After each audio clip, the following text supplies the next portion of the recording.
هل تعلم أن أحد أعظم الجراحين في التاريخ كان عالما مسلما من الأندلس؟ إنه أبو القاسم الزهراوي الذي عاش في مدينة كوردوبا في القرن العاشر الميلادي. كان الزهراوي طبيبا وجراحا عبقريا، ويعتبر من أهم رواد علم الجراحة في التاريخ.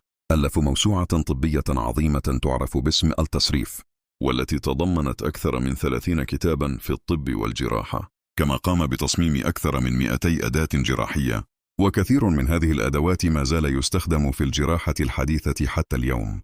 وقد شرح الزهراوي بالتفصيل عمليات جراحية معقدة مثل خياطة الجروح وعلاج الكسور وحتى العمليات الدقيقة، وبفضل إنجازاته العظيمة اعتبره المؤرخون أبا الجراحة الحديثة، وظلت كتبه تدرس في جامعات أوروبا لعدة قرون، مما جعل تأثيره يمتد إلى العالم كله.